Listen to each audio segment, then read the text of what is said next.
among school children going, ano yung school? Is that really or is that the title?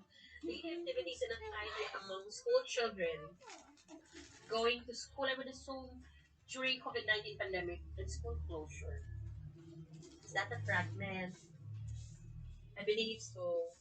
Did you just copy that, Miss Julie? I believe daily activities and anxiety among school children during the COVID-19 pandemic and school closure. I believe that's the title.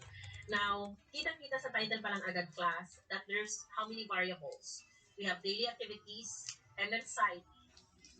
And then of course, we also have other variables there. The COVID-19 pandemic and then the school closure. What can you control? Alin dyan ang pwede mong makontrol as a researcher? Doon sa apat na minention ko. Daily activities, anxiety, of course, school children is your participant, COVID-19 pandemic, and then school closure. Which one from the four can you control? The research variable na pwede mong i-manipulate. Daily activities. Exactly. So the daily activities you can modify, especially if it's a research-based, sorry, not research, action-based research. But definitely, the response to that would be aside. Is this an example of a correlation type relationship analysis of research? Yes. Kamusta ang activity nila? Kamusta ang performance nila in relation to their anxiety levels of because of the COVID-19 pandemic and the school closure. So the COVID-19 pandemic and the school closure are your determinant variables. So from that, ang goal natin, if this is the journal, titingnan natin whether, if we would be the one to predict, we would take a look at the journal title, may konting typo, definitely big red flag, may typo agad sa title. And then of course, here naman at the abstract, what are the necessary information that you should provide? A preview about the COVID-19 pandemic, a preview about is there any mechanism, for example, DepEd order that allows blended learning or allows study from home setup? Meron ba ganon? You can utilize those setup. What else? What's the research problem? How many people were you included in your project? Is it an entire school? Is it just 10 students? If it's 10, then it's phenomenological study. Experiences of specific students. Minimum of 10 yan. Siguro max of 30 would be good.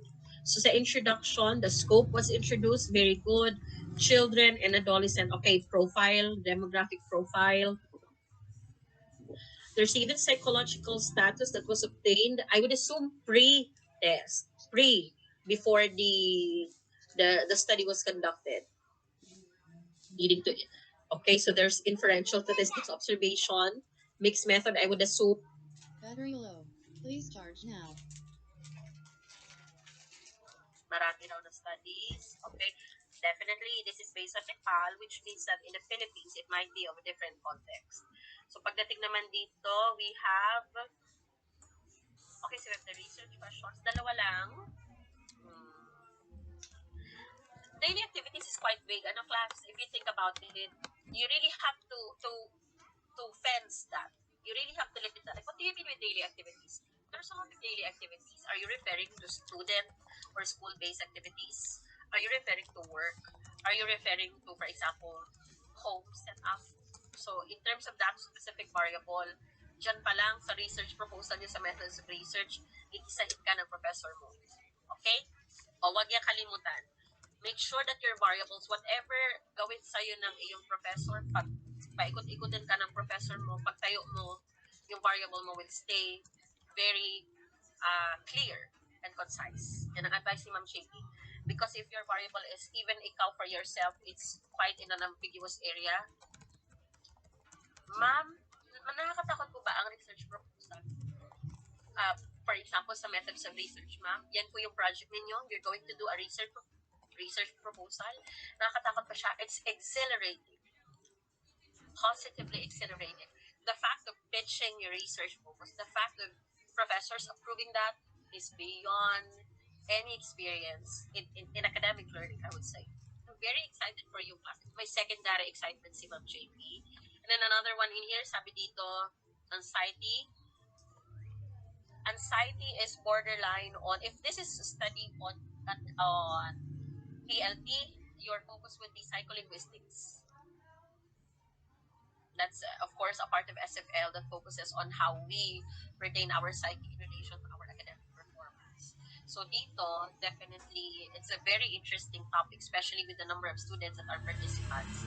So ang good thing dito raw, sabi, timely and could have added impact to students' learning. Very good, Julie, for that specific room for improvement. Indeed, that is a limitation. Can we therefore move further for that? Absolutely. Meron naman dito, literature review. That is perfectly fine. No? Of course, there's nothing to feel bad about the fact that you have not finished it yet. Definitely, a research in terms of a journal would take time to construct. But I would highly recommend as well, class, no, to practice speed reading.